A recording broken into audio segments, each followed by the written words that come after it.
Salut Maxime! Salut Jesse! Hey Maxime, la Chevrolet Bolt, c'est loin d'être la première voiture électrique sur le marché, mais pourtant on en entend énormément parler depuis presque un an. Est-ce qu'il y a une raison particulière pour ça? Ben oui, Jesse, c'est à cause de l'autonomie. C'est la première fois qu'on a un véhicule électrique qui nous offre autant d'autonomie. Habituellement, on a un 100-150 km d'autonomie pour, exemple, la Kia Soul. Et là, c'est la première fois qu'on est capable d'avoir autant de façon abordable parce qu'habituellement, on parle de Tesla, puis c'est pas tout le monde qui peut se payer ça. C'est vrai. Puis dans ce cas-ci, on a 383 km pour être précis. C'est un bien beau chiffre, mais est-ce que la voiture va tenir sa promesse? On va aller voir comment elle se débrouille au quotidien. Avant même qu'on prenne le volant de la Bolt, Maxime, c'est une voiture qui nous montre de très belles choses. Oui, en commençant avec la surface vitrée qui est très grande, donc la visibilité est excellente sur ce véhicule-là. Et malgré le fait que ce soit une sous-compacte, elle est très logeable pour 4 personnes sans aucun problème. Et la dimension du coffre, très généreux grâce à son système 2 paliers. C'est bon à savoir ça parce que la Bolt, c'est une des rares voitures électriques qui nous permettent vraiment de parcourir des longs trajets. Donc par exemple, Montréal-Québec. Alors on risque plus souvent de l'utiliser à pleine capacité.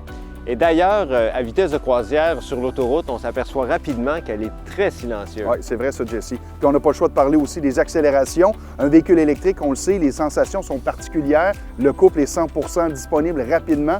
Et là, on fait un 0-100 en 7 secondes avec ce véhicule-là. Et là, en plus, la conduite est bonifiée grâce au système de palette. On est capable de ralentir, même voire immobiliser le véhicule sans même toucher au frein. Et ça, c'est le freinage régénératif qui a aussi l'avantage de recharger la batterie. Malheureusement, tout n'est pas rose dans la Bolt, Maxime, et ça commence avec les sièges avant qui sont vraiment fermes, ils sont étroits aussi, ils donnent l'impression de vouloir nous rejeter. Et c'est pas juste une question de gabarit, parce que je pense que tu l'as remarqué toi aussi. Oui, tout à fait.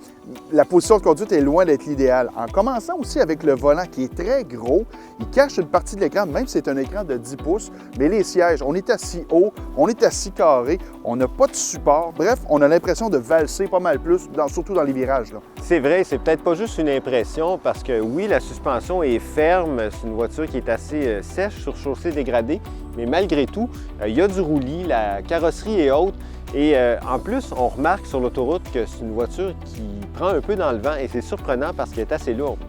Puis on n'a pas le choix non plus de parler de la qualité des matériaux. C'est très décevant. L'assemblage aussi déçoit énormément et on a vraiment l'impression que GM a coupé pour ne pas trop faire monter la facture.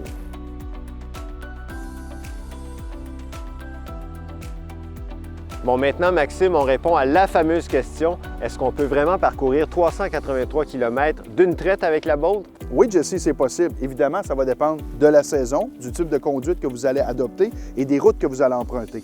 Pour ce qui est de la recharge, c'est une grosse batterie. Il faut compter 9h30 minutes pour une pleine recharge sur une 240 volts, donc une prise de niveau 2.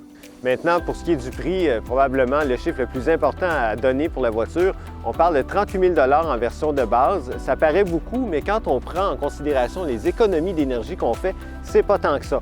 Il faut faire attention par contre de ne pas se laisser trop tenter par la version premier qui ajoute 5 000 à la facture. Puis encore là, on n'a même pas encore le freinage automatique d'urgence.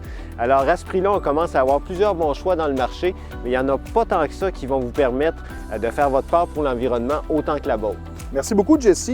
Si vous voulez avoir plus d'informations, on vous invite à visiter la section essais routiers du site caaquebec.com ou d'appeler tout simplement les services conseils du CAA et c'est gratuit pour les membres.